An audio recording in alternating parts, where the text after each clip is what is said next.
Hello everyone, welcome to my channel learn with Suman. Friend, आज हम लोग एस्टेट का आगे का पेपर डिस्कस करेंगे जो हमारा 2024 का पेपर है। तो ये हमने लास्ट जो वीडियो बनाई थी वो 115 तक हमारा हो गया था। तो अब हम 116 से स्टार्ट करेंगे। तो सबसे पहला इसमें ये क्वेश्चन आएगा, अब वह विधि जिसके द्वारा केचुआ जैव निम्नकरणीय ठोस कचरे को गला देता है क्या कहलाता है। तो इसमें ये पूछा है, the process by which earth form decomposes biodegradable solid waste is called. तो वो क्या कहलाता है, भूमि भराव, जलाना, केचुआ खाद या कतरन करना। तो वो हमारा क्या कहलाता है, वर्मी कंपोस्टिंग कहलाता है। ठीक है, तो इसका आंसर हमारा थर्ड हो जाएगा। अब 117 का आंसर, 117 1 लीटर डैश मिलीलीटर के बराबर होता है। तो 1 लीटर किसके बराबर होता है, हमारा 1000 मिलीलीटर के बराबर होता है। 118 रसोई घर में डैश खाना बनाने की जगह के पास आदर्श रूप से संग्रहित किया जाना चाहिए। क्या संग्रहित किया जाना चाहिए, जब भी हमारे रसोई घर में हम खाना बनाते हैं तो उसके पास क्या होना चाहिए, प्लेटें तथा चम्मच, डिटर्जेंट पाउडर, मिक्सर जूसर, मसाले व तेल। तो हमारा इसका आंसर हो जाएगा मसाले व तेल। 119 हमारा, यदि रेशमी वस्त्रों को क्षारीय साबुन से धोया जाए तो वस्त्र का रंग उड़ जाता है, स्वाभाविक आकृति बिगड़ जाती है। विकल्प 1 व 2 सही है, सभी विकल्प गलत है। तो हमारा 119 का आंसर आ जाएगा विकल्प 1 व 2, यानी कि रंग भी उड़ जाता है और स्वाभाविक आकृति भी बिगड़ जाती है। जो हमारे रेशमी वस्त्र थे, तो जो रेशमी होते हैं और ऊनी जो थे, वो हमें लाइट एसिड से धोने चाहिए।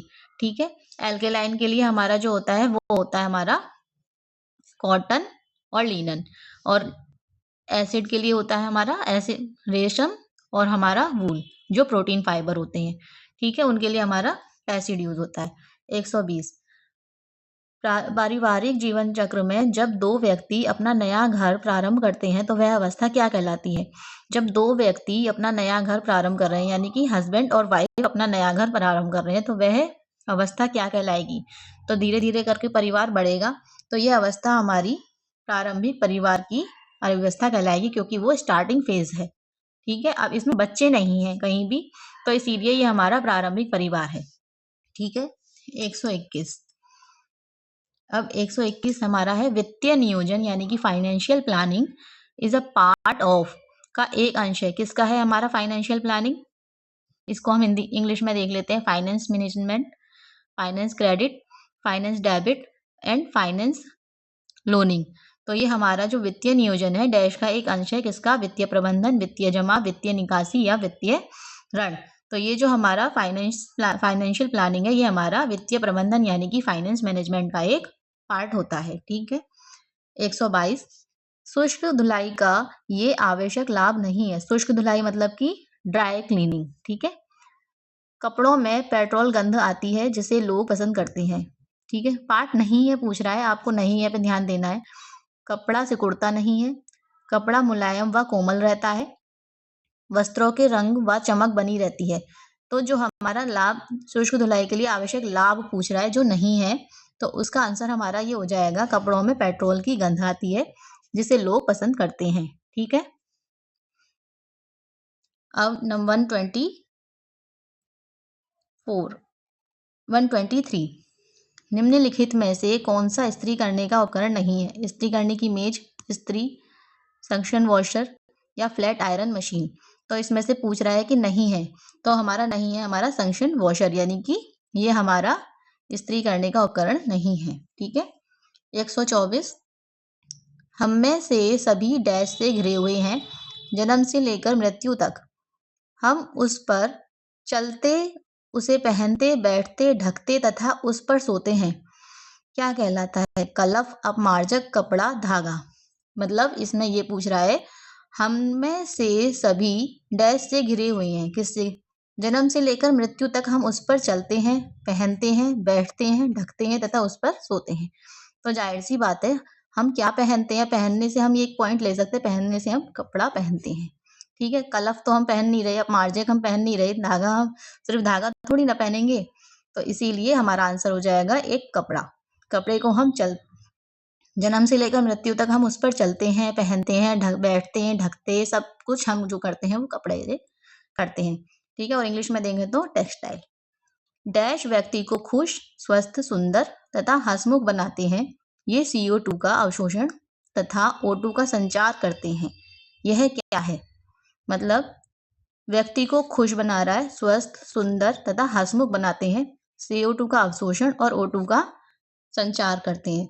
तो क्या करते हैं? कृत्रिम पुष्प व्यवस्था, कृत्रिम मतलब कि आर्टिफिशियल, ताजे फूलों तथा पेड़ों की व्यवस्था, सूखी पत्तियों की व्यवस्था या मोती माला।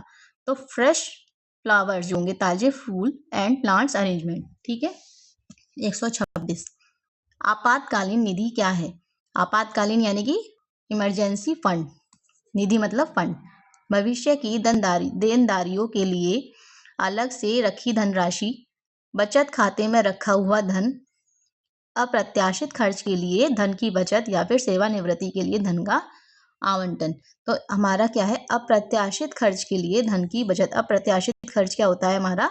यानी कि अनएक्सपेक्टेड एक्सपेंसेस, जिसको हमें अचानक से कोई, मान लो कोई बीमार पड़ रहा है, कुछ हो रहा है, तो उसके लिए हमारा ये हो जाएगा अनएक्सपेक्टेड एक्सपेंसेस, मतलब हमें खर्च करने की जरूरत पड़ती है। ठीक है।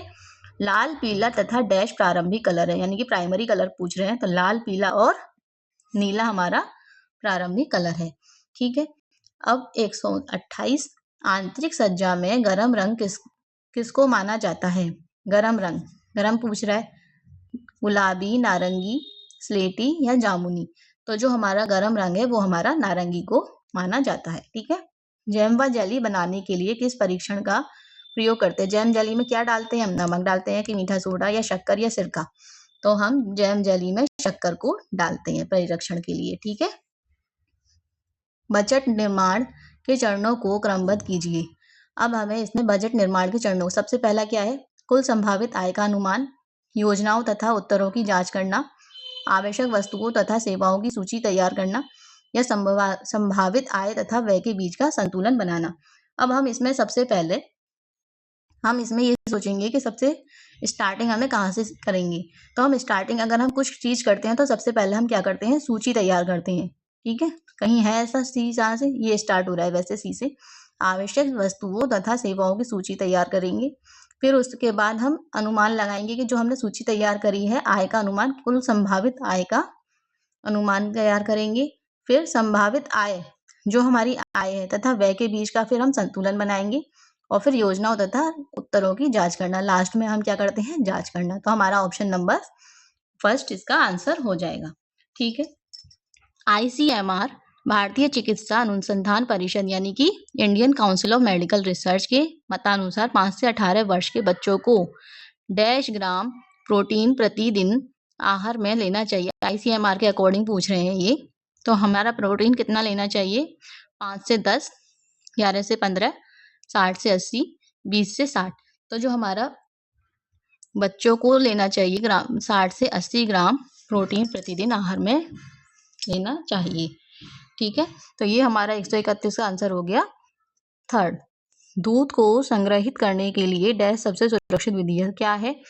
हिमीकरण, लंबे समय तक उबालना, अप्रत्यक्ष ताप, पाश्चराइजेशन। तो दूध को संग्रहित करने के लिए हमें पता है, दूध के लिए पाश्चराइजेशन सबसे सुरक्षित विधि मानी जाती है। ठीक है। IDD का पूर्ण अर्थ क्या है, जो कि एक बीमारी है? IDD हम इंग्लिश में देख लेते हैं इसकी full form. Insufficient dietary disorder, intervention of diet for disease, irreversible dietary disorder, iodine deficiency disorder. तो IDD हमारी क्या है?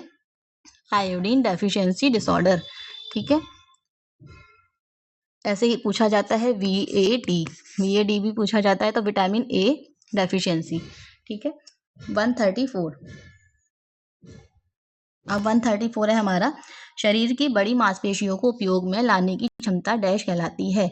क्या पूछ रहा है? बड़ी मांसपेशियां। ठीक है। तो इसमें हम क्या कहेंगे? Grasping, motor development, fine motor, gross motor.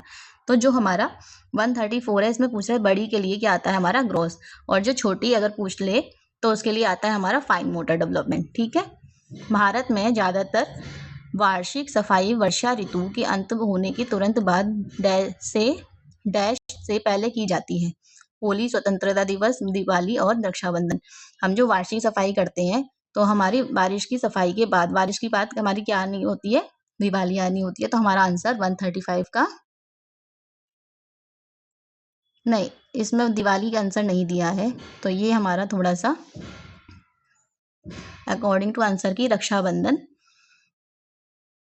आएगा। इसमें भारत में ज़्यादातर वार्षिक सफाई की वर्षा ऋतु के अंत होने के तुरंत बाद डैश से पहले की जाती है, रक्षाबंधन आने से पहले। वैसे ज़्यादातर अगर हम आंसर के साथ जाएंगे तो दिवाली होना चाहिए, पर इसमें आंसर के अकॉर्डिंग रक्षाबंधन दिया हुआ है। ठीक है, मैं वही करा रही हूँ जो इसमें आंसर की के अकॉर्डिंग दिया हुआ है। हम अपनी तरफ से कुछ नहीं इसमें ऐड कर रहे। ठीक है, 136 डैश के रोगी को अधिक रेशेदार आहार की राय दी जाती है। कौन से रोगी को हाई फाइबर डाइट हम प्रिस्क्राइब करेंगे? डिसेंट्री, पेप्टिक अल्सर, कॉन्स्टिपेशन या फिर डायरिया। तो हम इसमें जो हमारा कॉन्स्टिपेशन अगर हो जाते हैं तो उसको हाई फाइबर डाइट दिया जाता है। ठीक है, कॉन्स्टिपेशन मतलब कब्ज। कृत्रिम रेशों में सबसे बड़ा दोष है कि डैश है बहुत अधिक लंबाई, आर्द्रता, अवशोषण क्षमता की कमी, कम दाग, सभी मौसम के लिए। यानी कि ये हमें क्या पूछ रहे हैं, दोष पूछ रहे हैं, उसके लाभ नहीं पूछ रहे, दोष पूछ रहे हैं। तो हमारा क्या हो जाएगा, आर्द्रता, अवशोषण क्षमता की कमी। ठीक है, यह जीवन शैली की बीमारियों में से एक है जो कि गैर संक्रामक है। गैर संक्रामक मतलब कि non communicable. Diabetes, typhoid, malaria और हमारा फ्रैक्चर। तो ये हमारा जो डायबिटीज है ये नॉन कम्युनिकेबल डिसीज मानी जाती है। ठीक है, ये जीवन शैलियों की बीमारियों में से एक है, मतलब कि हमारी लाइफ स्टाइल के अकॉर्डिंग ये डिसीज हमें आ जाती है। ठीक है, अब आएगा हमारा 139। यह कौन सा दाग है? दाग पहचानना है हमें। दाग के ऊपर नीचे सोखता कागज रखकर रुई के फाहे को मिथाइलेटेड स्पिरिट से भरकर दाग को साफ करें। किसके दाग को साफ करते हैं हम मिथाइलेटेड स्पिरिट से? टमाटर, घास, जंग या फिर लिपस्टिक। तो हम किसको साफ करते हैं? हम लिपस्टिक के दाग को मिथाइलेटेड स्पिरिट से साफ करते हैं। ठीक है, रक्ताल्पता यानी कि एनीमिया डैश की कमी से होने वाला रोग है। किसकी कमी से होता है हमें एनीमिया? आयरन की कमी से होता है। ठीक है, प्राथमिक चिकित्सा के क्षेत्र में डैश सम्मिलित है। क्या सम्मिलित है? डायग्नोज। प्राथमिक चिकित्सा हमारा क्या होगा? रोग निर्णय, रोग उपचार, निर्वर्तन या फिर सभी विकल्प। यानी कि डायग्नोसिस, ट्रीटमेंट, डिस्पोजल या फिर ऑल द ऑप्शन। तो इसका हमारा आंसर हो जाएगा ऑल द ऑप्शन। ठीक है, प्राथमिक चिकित्सा के क्षेत्र में सभी चीजें सम्मिलित हैं। 142 सभी प्राकृतिक रेशों में से डैश का सबसे लंबा होता है लगभग 1200 फीट से 4000 फीट। सबसे लंबा हमारा हमें पता है प्राकृतिक रेशों में हमारा क्या होता है? रेशम होता है। ठीक है, तो हमारा आंसर इसका रेशम हो जाएगा। डैश माइक्रो न्यूट्रिएंट शरीर के सुचारू रूप से संचालन हेतु शरीर के उपयोग किया जाता है। माइक्रो न्यूट्रिएंट पूछ रहे हैं, प्रोटीन, आयोडीन, वसा। माइक्रो न्यूट्रिएंट ये सब प्रोटीन और वसा क्या है? हमारे मैक्रो न्यूट्रिएंट है, और जो हमारा आयोडीन है वो हमारा माइक्रो न्यूट्रिएंट है। ठीक है, तो हमारा 143 का आंसर हो गया सेकंड, यानी कि आयोडीन। ठीक है, अब हमारा 144 निम्नलिखित में से कौन सा उपकरण अधिकतर आंगन की सफाई में काम आता है? आंगन रगड़ने वाला, झटकन, कचरा पात्र या फिर झाड़ू। अब हमें इसमें सोचना पड़ेगा क्योंकि हम सब कुछ इसमें आंगन में रख सकते हैं। आंगन की सफाई के लिए बेसिकली पूछ रहा है, तो हमारा जो झाड़ू होता है वो हमारा आंगन की सफाई में सबसे पहले काम में आता है। ठीक है, 145 सब्जियों में पौष्टिक तत्वों के संचय के लिए विधि सर्वोत्तम है, क्या है? प्रशीतन, तुलना, भाप से पकाना या फिर शुष्कीकरण। यानी कि ये पूछ रहा है हमारा dash is the best method for preserving the nutrient in the vegetable. यानी कि उनके वेजिटेबल को पौष्टिक तत्वों के संचय बनाना है, प्रिजर्व करना है उनके न्यूट्रिएंट को। तो उसके लिए सबसे अच्छा हमारा क्या है, कौन सी विधि है? तो वो हमारा रेफ्रिजरेटर हो जाता है। ठीक है, पका नहीं रहे हैं, इसमें हमें प्रिजर्व करना है। ठीक है, तो वो हमारा रेफ्रिजरेशन उसमें आएगा। ठीक है, तलना नहीं होगा, ड्राइंग नहीं होगा और ना भाप से पकाना होगा। अगर ये भाप से पकाना तब होता अगर जब हमें ये पकाने को कहते। ठीक है, तो ये सबसे अच्छी विधि मानी जाती। सॉरी 146 डैश कला में 2 धागों की आवश्यकता होती है, ताने का धागा तथा बाने का धागा। किसमें हमें ताने का धागा और बाने का धागा चाहिए होता है? नीटिंग, लेंस, गूंथना या फिर बुनाई। अब हमें ये सही को अगर हम इंग्लिश में देखें तो हमारा क्या होगा? नीटिंग, लेस, ब्रेडिंग या फिर वीविंग। ताने का धागा और बाने का धागा हमें वीविंग के लिए चाहिए होता है। ठीक है, तो इसमें हमारा आंसर जाएगा हमारा 146 का फोर्थ, यानी कि वीविंग। आय एवं उपभोग के अंतर को डैश कहते हैं। क्या कहते हैं? आय और उपभोग मतलब कि difference between income and expenditure is called विनियोग, बचत, संचय या फिर उपभोग। क्या कहते हैं? उसके अंतर को हम कहते हैं सेविंग, यानी कि बचत। यह वह रेशा है जो सबसे अधिक गर्माहट देता है। क्या है? क्या कहलाता है? सबसे अधिक गर्माहट दे रहा है। नायलॉन, सूती, रेशमी, ऊनी। तो ऊनी होगा जो हमें सबसे अधिक गर्माहट देता है। ठीक है। 149 निम्नलिखित विधियों में से कौन सी रक्त तथा अंडे के दाग छुड़ाने में प्रयुक्त की जाती है? कौन सी है? रक्त और अंडे। ठीक है। गर्म पानी तथा ब्लीचिंग पाउडर, नींबू, नमक तथा दही, ठंडा पानी तथा नमक, उबलता पानी तथा ग्लिसरीन। तो जो हमारा ब्लड और अंडे के दाग को छुड़ाने के लिए कौन सी विधि प्रयोग की जाती है? ठंडा पानी और नमक। ठीक है। 150 यानी कि हमारा लास्ट क्वेश्चन है इस पेपर का। चिकनाई युक्त दाग धब्बों को छुड़ाया जाता है साबुन और पानी से, गर्म पानी और सोडे से, वसा घोलक या वसा अवशोषकों से, ठंडा पानी तथा नमक से। तो जो हमारा चिकनाई युक्त दाग धब्बे हैं इनको किससे छुड़ाया जाता है? वसा घोलक तथा वसा अवशोषकों से बोला छुड़ाया जाता है। तो ये हमारे 150 यानी कि ये हमारा टीजीटी का जो 2024 में लेवल 2 का पेपर आया था होम साइंस का, वो हमारा पेपर कंप्लीट हो गया है।